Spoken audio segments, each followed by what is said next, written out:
saying, we don't need a park.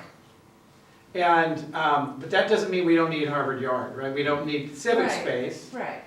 And just to think of those as very different uses. One is where you come together, coming out of civic buildings to mingle and talk and have coffee and, you know, you're waiting for council to come out of the council meeting, whatever, you talk to your friend, versus more park space. And you did hear that in one neighborhood meeting, sort of, which is, Yeah. we don't make this a civic thing, not a Yeah, park thing. not a So I park thought thing. that was something to call out. Yeah.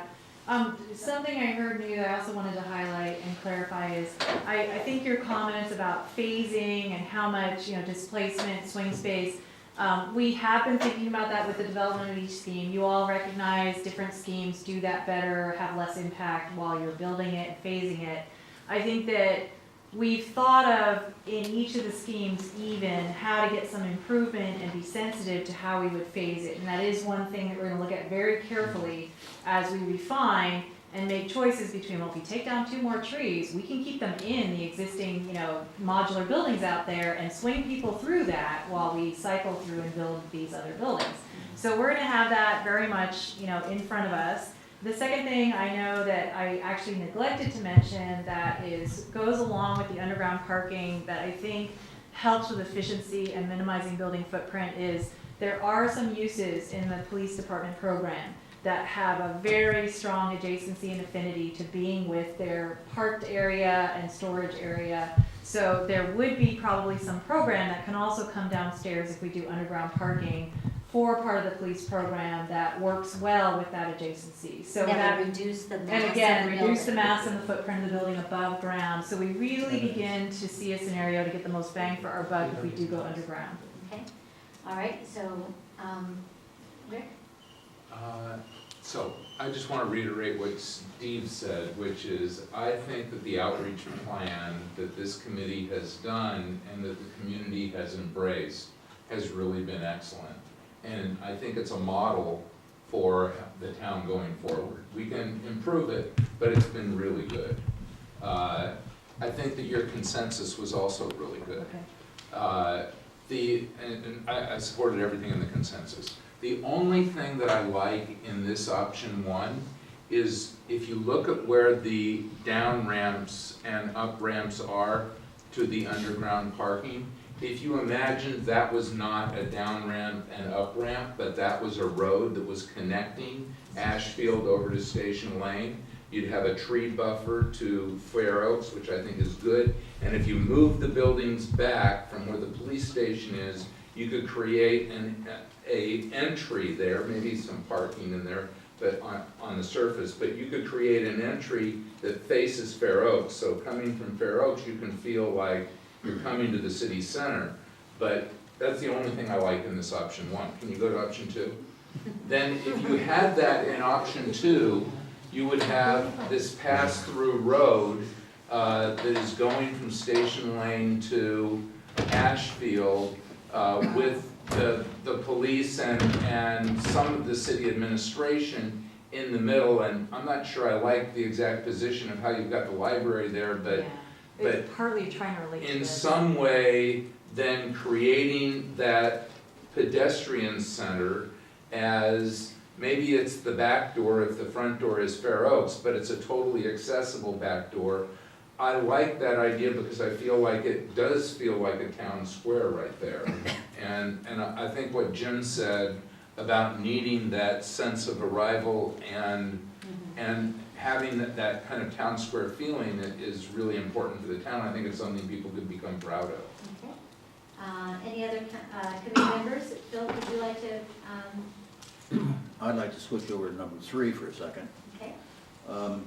One of the things that I think the public has told us so far is they like to drive up, park their car, get in and do their whatever they have to do, and get in the car and go home again. And the idea that there's going to be public gathering. When did you last see a public gathering in front of our buildings? Well, we stand out in front of the, you know, in the 5 of street us- right there. 5 of us probably. And we dodge the cars. Maybe 5 people. We might want to protest. Anyway, I like that one much better. I think there's a different way to handle the ellipse or the parking in front. By all means, take the courtyard out of this area and put it over in the park. There's a bad building over there anyway, put another bad building with it. Do not put the courtyard down there on Maple. You will have an absolute Yeah. eruption We heard from the that pretty people, loud and clear. from the people over there. Yeah, yeah, so the poor people living right here, like, please don't do that to us. Yeah. Mr. Canali? First, I agree that your consensus, I think, is spot on, and your synthesis is where it needs to be. Your summation in the green box with the underground parking of number 1 and the combination of 2 and 3, I think is, at least in the 3 meetings I went to, is everything I heard. When it comes to traffic flow, I get the impression that, like it or not, people are used to the way this Yes. flows here. Yes. And changing people's habits and Right. traffic patterns, I think, will raise a lot of red Yep. flags. So keeping some semblance of what we have now, beautifying it, probably is the right way to go.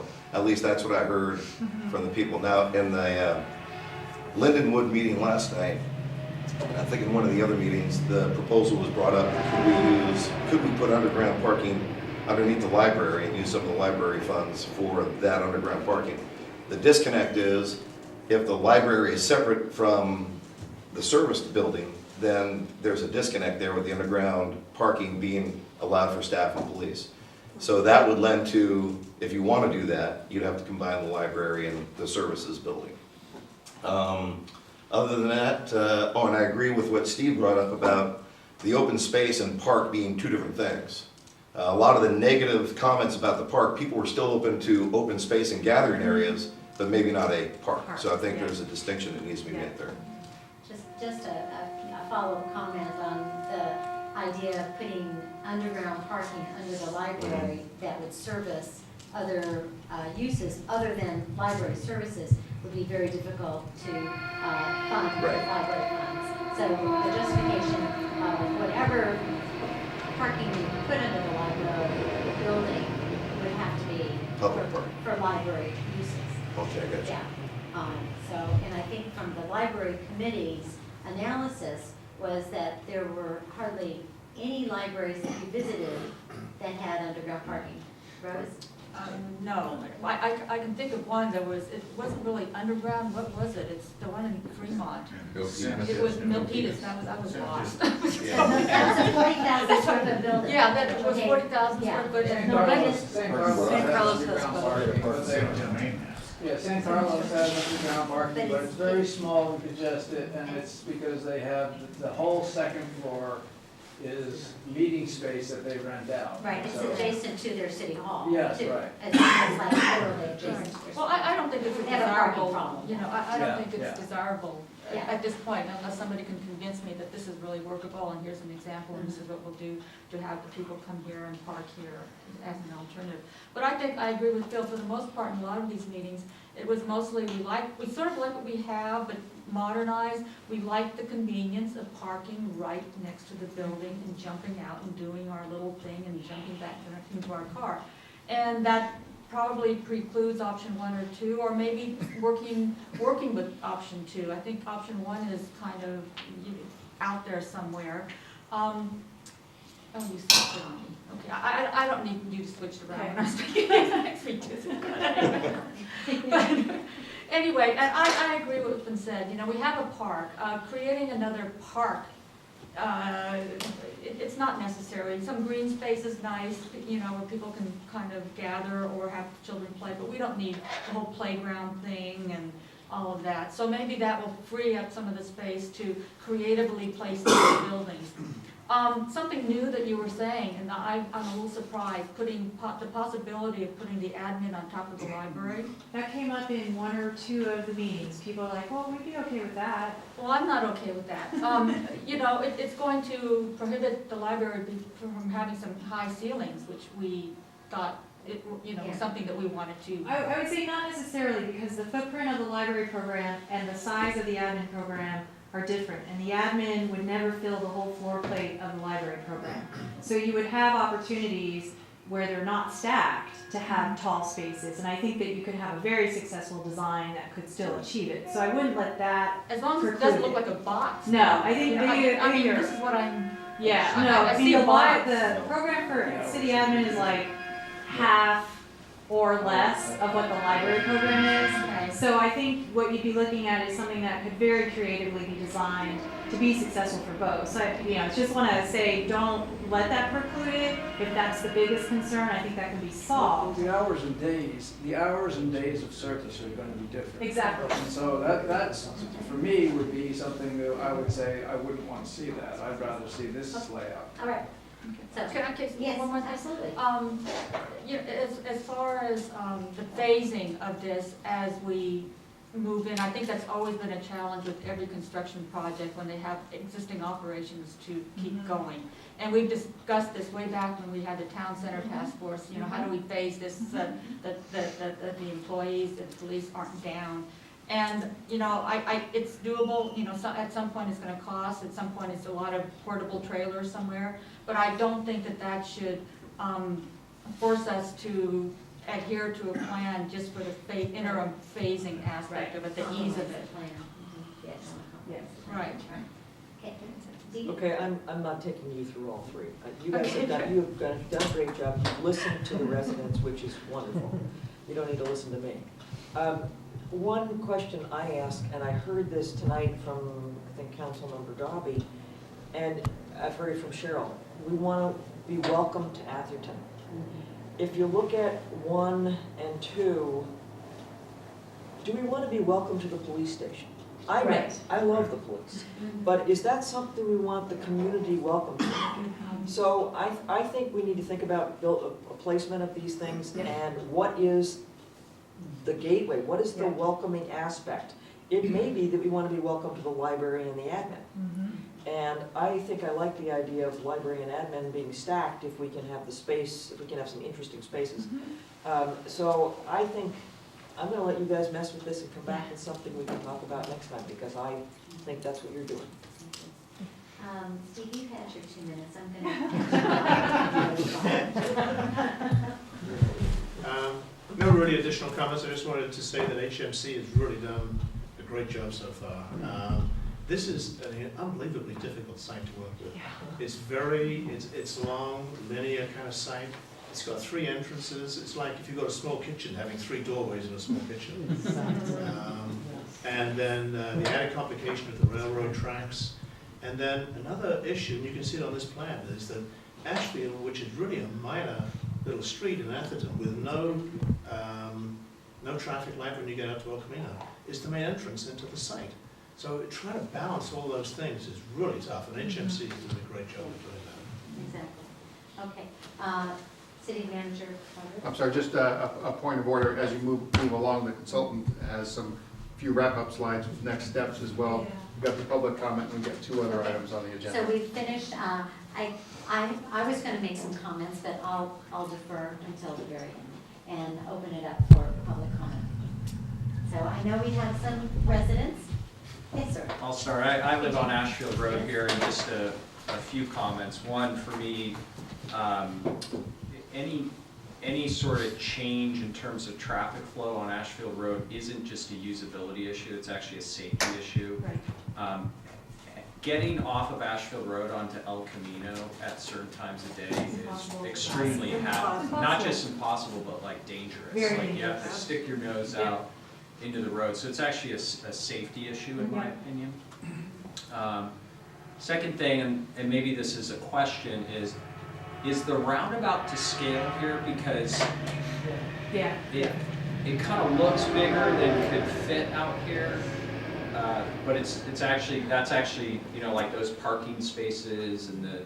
Yeah, we actually drew everything in AutoCAD, so that's on a computer, and it's all dimensioned.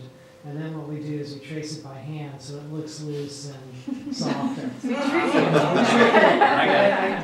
don't want to get people hung up on real design. No, but the thing is that the 3 dots in the middle of the roundabout are literally 3 oak trees that if you walk out, you can see them. But there is a road between the 2. Right now. Right The now, road goes between. and that one there, which Yeah. is actually next to the admin building. And then the other 2 that are right in front of the council chambers are actually those 2 Diodoras Right that there. are right there in front of. So, I mean, Okay. it really is a big space that they've created there. So, Okay, great. yes. Okay, go ahead. Sorry, honey, I'm not done. We're all from Nashville.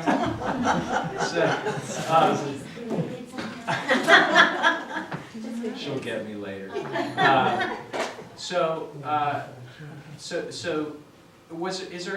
Is there any consideration given to connecting the town center to Holbrook in any way? I mean, is that part of this project? Because, you know, I hear about bike lanes and. That would be the only area that we've heard the discussion is part of the whole bikeway plan. So we hope to, as part of this process, we've talked to staff about talking to who's planning for the park and talking to who's working on the bikeway. We want to make sure we take in that information and we coordinate. But so far, that's the only thing that's come up is the bikeway connection between the two areas. Well, and keeping Station Lane open. And keeping Station Lane open, in terms of. Just a point of feedback in terms of usage, there is a lot of pedestrian and bike traffic on that street. And it's another thing that's extremely dangerous in this area, no shoulders, nothing like that, right? I mean, there's even been discussion within the bikehead group of putting like a boardwalk over the Marsh Channel, right? Yep. And then maybe even winding that down along and covering the channel along Watkins, along the park, in like a boardwalk bike path, and then maybe somehow winding that image through and on into the town center.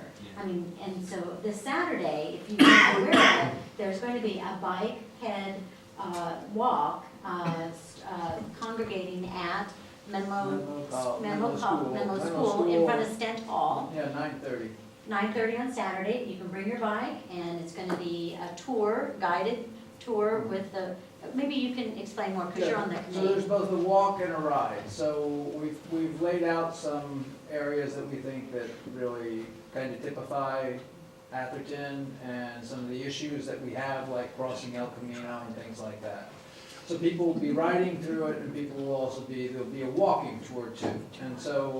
And at each of the major areas, you know, we'll take some pictures and we'll also collect input. And we're actually gonna film the ride as well, so that when the council comes around to looking at what they want to do. But the bottom line is what we're trying to do is get a consolidated plan. There's also a survey that's online. You can go to the town website and take the bike survey. It's both for pedestrians as well as bicyclists. And so we're collecting information, and we have a consultant who's helping us decide where and what to do. And the emphasis is on safe routes to school and things like that. And certainly, this is going to be, you know, Part of it, a yes. part of it. Yes, Councilmember Dolly. Yeah, one thing that I've talked to George about is, you know, the junction of Station Lane and Watkins is very, very dangerous in my mind.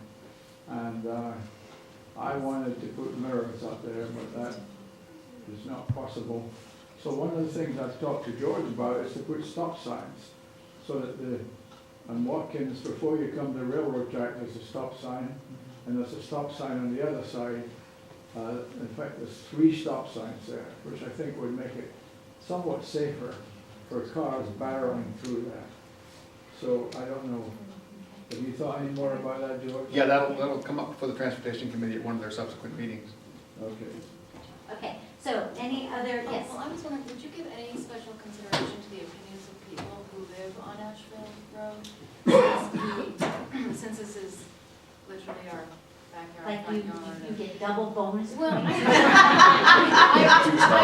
Double complaint I points. know that the meetings were held, and I went to a meeting, but you get very diluted at those meetings because you're the one person from Asheville Road and you're over. We've been talking about it for months.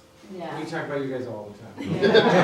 How are they gonna feel, the people over here, how are they gonna feel on Maple? We talk about Yeah, I mean, I have to say, you may have been at one meeting, but I would say that you are very well represented by all of the people who've shown up at these meetings. I can't tell you how many people have spoken on your behalf and have had a lot of concern for those of you living on Ashfield Road to make sure that we were considering, you know, that's gonna be terrible for them. Don't do that. You have to bring that through. So I just, you know, just so you know, you've been very well represented by your other neighbors in the town at the other meetings. I mean, everybody's always looking out for you guys on Ashfield.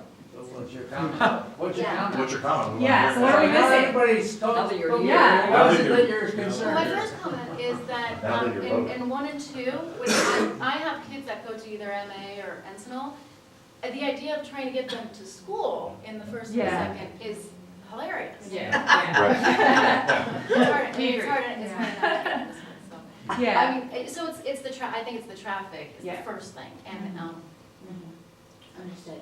Yeah, I live on Ashfield, and I would say the usage is, it's worse and worse on Fair Oaks, connecting with Middlefield now. And so to force Ashfield over to that intersection when they want to go down to, you know, MA or Palo Alto would be very difficult for us. And I haven't paid a lot of attention to it, but does this just kind of go on regardless of what happens with high-speed rail? I mean, does that impact what you want this to look like based on different high-speed rail outcomes? And I don't know whether, again, Holbrook-Palmer, whether there was talk about redoing buildings there, but moving the yard, what do you call it, the courtyard, I mean, there should be an answer to that. Like, you know, this doesn't, just watching it, it doesn't seem very needs-driven. I mean, what are the needs? We don't need a gathering space. I mean, living here, you don't see people gathering here. You need a certain amount of office space, and it sounds like the library needs to be refreshed or something needs to be done. And then police has certain needs, and then that'll kind of dictate what it looks like. I mean, just coming into it late, it's great to ask everybody in town's opinion, well, what do you want to have down there? But what do we need down there, I guess, would be my first question. Yeah. That's Because let's just spend what we need to, you know, make the needs and make it work, rather than creating something, because it's not gonna, the town's not gonna grow in number, Right.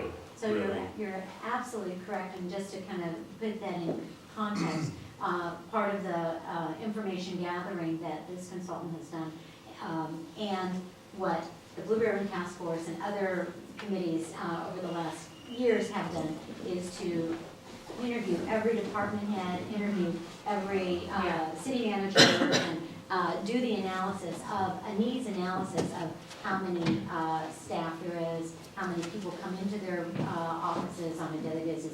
And from that, they've done kind of a gross square footage area, which is reflected here. Yes. And what the next steps of this committee and staff are going to request from council is direction to hone those square footages there, and really, you know, put sharp pencils onto what those square footages are. Yeah. Another public comment? Just one more public comment. First of all, thank you, everybody, for working on this so beautifully, and we on Ashfield appreciate it. Our family's concern was also just to make sure that in none of these schemes, the entrance would be Ashfield. We Right. wouldn't want to be the parking lot of a beautiful town center. That would be the concern, and also, everybody's very concerned, first and foremost, with the traffic patterns in all directions, and not just through a parking lot. It concerns me that if I need to get to the right, I would have to go through a parking lot. I just see a whole bunch of accidents happening there. Was there not one that where Station Lane was a parking lot and a road? Yeah. Yeah, I think it's Yeah, that it one. goes all the way through. Yeah, Yeah. that would concern me, to drive through a parking lot to get from one road to the next. I think that even that building was moved over, that would increase that space area, so. That's kind of what we And have. the goal of that plan Yeah. was to show the absolute least amount of landscaping. Right. That's all, that's the 100% motivation. service park. So, Yeah. That's our worst case scenario. This is the largest building for Prince's are all one story, and the most surface parking because it's Oh, not. wow. Oh, All wow. right. Yeah. One of the goals. So we have about 18 more minutes before our time is really going to be up here, and we want to try to keep to it. So is, just real quickly, any other members of the public, and so, you have anything else to say?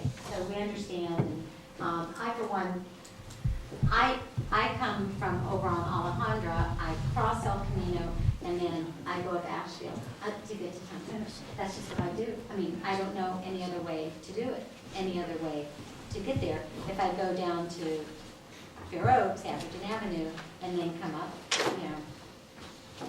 So I'm very sensitive to not make your street the grand entrance. But if we, to the extent that we can make the front door off of Fair Oaks, which is a very busy street, and make people from afar want to go through that way rather than Ash Hill, I think that would be a good idea. So that's one of my things. I think what we're trying to do is create a there to, you know, to reflect our heritage and our future and do appropriately sized buildings with the sensitivity to our neighbors and in noise and traffic. So with that, there was The consultant's got some finish up. oh, you want to, okay. Yeah, I just want to highlight, especially for those of you from the public here. Elizabeth, can I ask a wild card question, just Okay. because it's in public? Could we put parking on the other side of the library? Because that has been a park that's been protected for a long time. Yeah, So absolutely. is there any reason between any of those versions of the library and Maple, you couldn't put an interior parking lot that's Yes. not on the you street? could.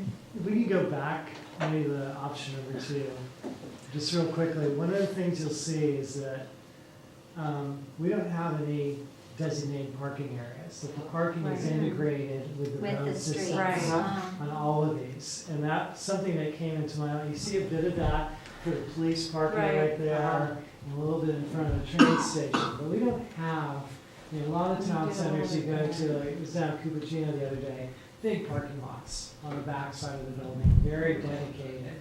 And, you know, that, if, you know, that is another choice that we have to make, is looking at the road sections here, you have these very bucolic road sections, there's no curbs, it meanders off into gravel, and we could, you know, look at that, maybe in the park area or some other areas, of creating very designated parking lots.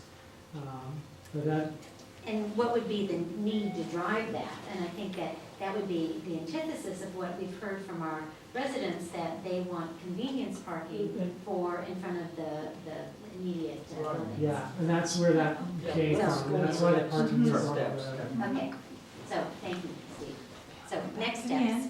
So next steps, other times you can come, as soon as the slide gets here. Just wanted to highlight additional opportunities to be attending more of these meetings. So there's one more neighborhood meeting if you wanted another opportunity again, to get into depth on the options. There's a public workshop scheduled for December 11th. And so at that point, you'll get to see kind of how is this turning out and, you know, how we refined it and have a chance again to comment on where the scheme has gone. And this will be at the pavilion. Okay, so Yes, I was gonna yes. ask at the We're pavilion. expecting a lot of Yes, we'll residents have to more come back. space. Yes. So that's just, you know, these are posted on the websites. You can always check back. There'll be, you know, flyers and reminders sent out in advance of any of these meetings coming up later in December. And then, you know, just as a quick overview, you know, our next steps, you know, that we've heard from all of you and we've just kind of synthesized what we've heard. You know, we've got a lot of work to do in the next month. You know, so we're going to be developing that option. As others have said, we're going to refine the needs, make sure that we've got those needs right and right-sized. And we're going to be, you know, kind of doing our due diligence on meeting with Caltrain, different agencies, you know, making sure that all the data we've collected, you know, we've got it all in hand, the scheme responds, you know, we've gotten that input and we make sure that everything works. And we will be looking at costs and phasing as we go through refining this scheme. So we come back, and especially before we finalize everything, all of those elements have come together to form a complete master plan. So that's sort of what we've got left in front of us. And that step there, Madam Mayor, of refining and honing the numbers will be everything, from the library Yes, down everything. to admin, down to PD. Yep. That will involve The CCAC and Yeah. subcommittees. That's the first bullet under finalized programs. Yes. And Yeah. Absolutely. that's then what we have. Yes, it's now that we've picked a direction, we know we'll have a better sense of what can be shared and how we can economize on some of those space needs. Good. So, Okay. okay. Thank you very much, Cheryl. Thank you, Matt. Thank you so much, and Lou for for doing all the graphic reporting. And so with that, I'm going to close the special meeting items and adjourn to our city council study session. And we have 2 items that we need to discuss. So the chief would like me to exit at this time, and adjourning to our city council study session agenda. Thank you all very much for your work on this. It's been a great process. Appreciate it very much. Okay, so item number 1 in our city council study session is discussion of our December holiday closure. City Manager Roderick. City Madam Mayor, members of the council, town hall's closed on Thursday, November 28th and Friday, November 29th. We're also closed December 25th and January 1st. Something that was considered last year as part of the meet and confer with the local miscellaneous staff as that was going through was the concept of closing for an extended period of time between December 25th and January 1st. That's suggested again this year to do that, and you can have employees use bank holiday time or vacation time during that period of time. If they don't have it, they'd be required to take leave without pay. The closure does not apply to the police department or emergency services or emergency construction inspections, and public works staff would be on call. What are the council's thoughts, though? My question for the council this evening is, what are the council's thoughts for shutting down the 2 days prior to Christmas, the Monday and Tuesday of that week as well? And we could leave the post office open, just to have a staff member at the post office, because that could be something that's used during that period of time. But beyond that, I just want to get the council's thoughts. Okay.